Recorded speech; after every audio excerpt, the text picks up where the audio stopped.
Ya, millennials balik lagi masih di Hai Indonesia, berbagi cerita dan berita untuk Indonesia lebih baik. Yap, masih sama Nuka Azita di sini dan juga Ditan Sudiro. Yeay. Ya, si glowing aku satu ini masih setia kita berdua kok nemenin kalian semua. Dan kita udah segmen 3 ya sekarang. Dan masih membahas seputar saham, tadi kan udah seru banget. Ngomong-ngomong pakaian saya cocok ya ngebahas saham. Iya ya, saya juga ya. Kebetulan ya. Boleh, kita kayak rapi banget gitu Kayak ya. hari ini Nggak nyangka gak loh. taunya beneran loh temanya saham gitu. Kayak kita udah menjadi trader yang Kita gimana gitu. kayak orang udah sukses sahamnya padahal nggak ngerti apa-apa. Ya tapi mudah-mudahan aminin dong Amin, Tan. kita jadi ngerti Siapa ya. tahu nanti suatu saat kita bisa, Tan lu lagi mau jual saham yang mana Asik, gitu. gitu. Kak lu lagi mau invest di mana lagi, lu udah banyak Oke, invest gitu. ngomong-ngomong tentang mau beli saham yang mana, ini dia. Sebelum kita mulai investasi, sebelumnya kita kan udah bahas juga tadi ya perbedaan Iya. antara investasi saham dan trading di kalangan Iya, anak millennials. muda. Mm-mm. Kali ini kita bakal bahas yang nggak enaknya nih, risikonya dan keuntungannya. Ya ada plus minusnya kan tadi Nuka bilang ya, namanya sesuatu tuh pasti ada resiko. Bener. Jangan heran kalau kamu nanti lagi dapat yang gak enak, sahammu anjlok, nah rugi ya. Ya itu dia memang Ya. dari awal kita udah kasih tahu ya. Betul, Sekarang makanya memang sekarang kita kita bahas. sebelum kita berinvestasi kita harus mengenali dulu profil risiko sebelum kita mengambil keuntungan-keuntungan dari saham ini. Yap. Nah, mengetahui profil risiko, kita yang investor pemula ya, saya Nuka gitu, itu akan bisa memilih, pasti bisa memilih, siapapun bisa memilih instrumen investasi dan produknya yang sesuai dengan karakter kita. Tetap dengan tujuan keuangan kita, tujuan ekonomi kita mau seperti apa gitu kan. Nah, apakah risikonya masih bisa ditoleransi dalam artian masih sesuai nggak sama budget keuangan yang kita milikin? Jadi kalau udah nggak sesuai jangan kita ambil gitu. Ada beberapa tipe-tipe dari investor atau traders. Yang pertama adalah tipe konservatif. Ini kayak saya, karena saya adalah orang yang menghindari risiko. Padahal hidup tuh memang penuh resiko. Hidup penuh risiko, cuman kalau bisa Benar. saya hindarin. Jadi penghindar risiko tipe konservatif adalah tipe investor dengan profil risiko paling rendah. Investor tipe ini menginginkan investasi yang sangat aman, makanya saya ikutin reksadana yang pemerintah gitu kan. Ambil tingkat imbal hasil yang atau return yang cenderung stabil dan takut kalau investasi pokoknya berkurang. Dengan kata lain, investor konservatif ini cenderung memilih jenis investasi yang stabil, berisiko rendah, atau bahkan nggak ada risikonya sama sekali, meskipun jarang yang kayak gitu ya. Nah, biasanya yang masuk dalam kategori konservatif ini adalah investor pemula yang baru aja tertarik untuk belajar investasi. Ini saya. Itu kamu ya. Iya kita pemula lah. Aku juga kan nggak Saya. ngerti kan. Kamu Nah, tapi kan investasi emas itu kategori itu juga. emak-emak emang dasarnya jiwanya ada jiwa emak-emak. Iya, itu kamu Gimana kategorinya dong, sama ya? kayak saya Karena aku berarti. mikirnya Benar. emas tuh harga stabil. Stabil emang. Stabil dan bahkan kalau kita lagi naik kita bisa jual, kita yang untung. Iya, dan Karena kalau turun harga tunggu jual aja nanti naik lebih tinggi. Iya begitu. Nah Kamu itu makanya gue konservatif sebenarnya. sudah mulai mau berinvest ke situ dikit-dikit gitu ya kan. Daripada habis duitnya nggak ketahuan, mendingan. mending kayak gitu. Nah selanjutnya ada tipe moderat. Nah kalau tipe moderat ini adalah tipe investor dengan profil resiko yang sedang lah ya bisa dibilang. Jadi investor tipe moderat ini biasanya memiliki tujuan finansial jangka menengah dan siap dengan tingkat return yang fluktuasinya tidak signifikan, maksudnya nggak terlalu jatuh banget gitu. Tapi masih tidak terlalu berani mengambil resiko nih sebenarnya tipe yang seperti ini. Dan intinya investor dengan tipe moderat ini masih tetap berhati-hati dalam memilih instrumen investasi yang aman untuk dia. Oke, dan selanjutnya ini ada yang namanya investor tipe agresif. Waduh, Dari namanya aja tahu, udah agresif ya. gitu Mau ya. dimakan nanti ya. Jadi penyuka agresif ini adalah penyuka risiko. Dia berani banget ngadepin risiko. Tipe investor agresif ini dengan profil risiko yang tinggi. Investor dengan tipe agresif ini orang-orangnya sangat siap jika investasi pokoknya berkurang ataupun hilang. Gak apa-apa.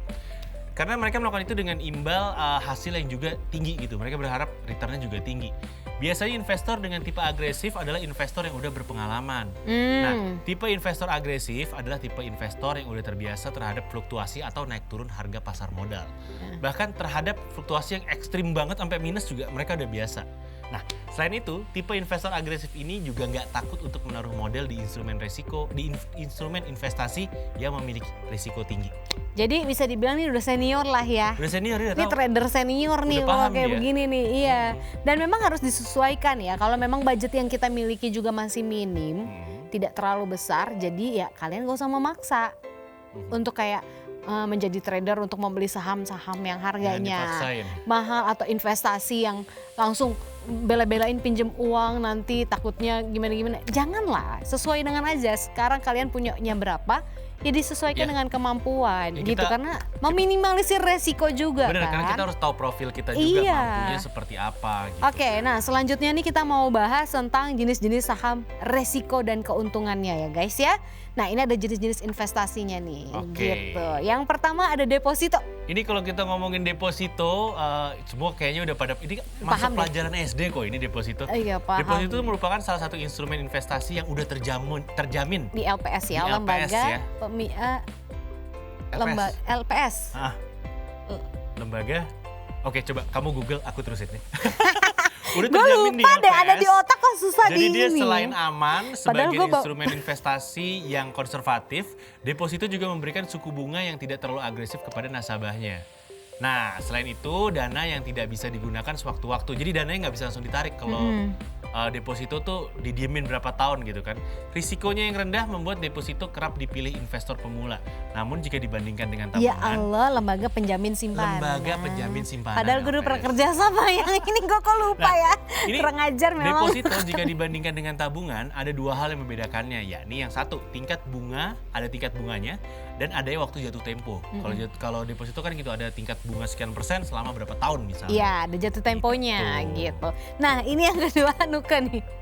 Oh emas, oke. Emas. Emas bisa menjadi sarana investasi yang cukup menarik saat ini ya, karena memang lagi-lagi Nuka bilang tren emas digital yang memudahkan investasi dari nominal terkecil nih bisa banget. Dan meskipun dianggap sebagai aset safe haven, emas nyatanya memiliki fluktuasi harga, dan fluktuasi harga emas ini terjadi karena jumlah produksi yang terbatas, sementara permintaannya terus meningkat nih. Gitu ibu-ibu tuh nyari gitu kan. Sama halnya dengan deposito, resiko investasi emas juga rendah dan nilainya cenderung stabil dan terus mengalami peningkatan malah setiap tahunnya. Oke, kalau tadi udah ngomongin emas, selanjutnya ada properti, tanah atau bangunan. Ini ya. juga sama nih.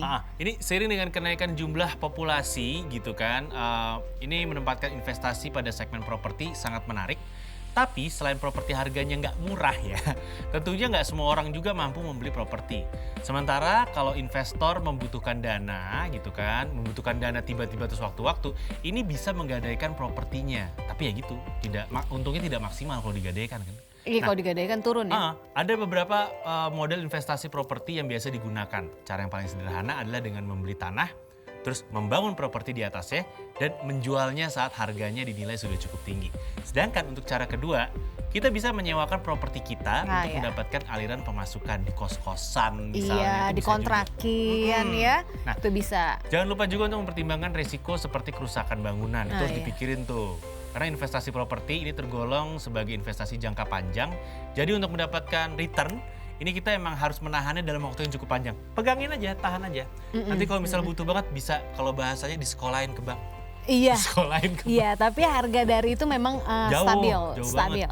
Nah, selanjutnya nih reksadana. Ini yang seperti Ditan lakukan karena reksadana ini merupakan salah satu produk yang asetnya bisa berupa saham, ada obligasi juga, dan deposito juga bisa. Jadi, dana nasabah yang dihimpun oleh manajer investasi berpengalaman dan nantinya nih akan dimasukkan ke dalam instrumen investasi sesuai dengan jenis reksadana yang dipilih. Nah, berinvestasi di reksadana juga mudah ya untuk millennials nih karena investor tidak perlu terjun langsung memantau investasinya. Jadi reksadana bisa menjadi jembatan bagi yang ingin menikmati investasi di pasar modal. Misalnya ya nggak tahu bagaimana caranya sih research dan juga analisa. Iya, biar aman. Iya, research dulu. Saya, nggak, jadi kalau nggak tahu cara analisa, beli reksadana kayak saya. Iya, nah ini dia pilihan yang tepat untuk yang mungkin maksudnya Ditan tuh belum paham-paham banget soal yang lain ya kan, investasi atau saham yang lainnya. Dan itu beberapa saham yang mencakup sebagian besarnya. Jadi untuk anak muda zaman now bisa langsung memahami berbagai jenis saham ini gitu. Ya, ini bener banget sih karena kalau kita ngomongin tentang investasi gitu ya, risiko pasti ada di setiap investasi. Kita harus pinter-pinter aja gimana caranya mengelola dan ngatur supaya kita nggak loss atau rugi gitu kan.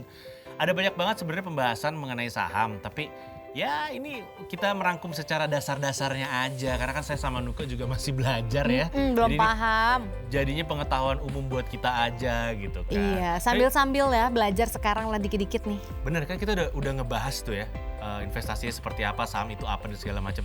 Ini selanjutnya ada beberapa aplikasi terbaik dan aplikasi aman dari handphone kita yang dimana kita bisa melakukan investasi, dan ini banyak dilakukan oleh millennials nih yang mau terjun ke dunia persahaman gitu. Saya juga pakai aplikasi sih, jadi kalau mau milih aplikasi pun harus aplikasi yang kita percaya. Kalau saya pakai aplikasi yang biasa saya belanja di situ. Ya betul. Gitu. Ya maksudnya yang udah benar-benar kita paham deh. Kita udah tahu deh, jangan yang asal-asalan mentang-mentang misalkan kayak Ditan gini. Ayo dong main saham. Gue kemarin untung besar nih di kripto, sedangkan gue belum pernah banget sama sekali.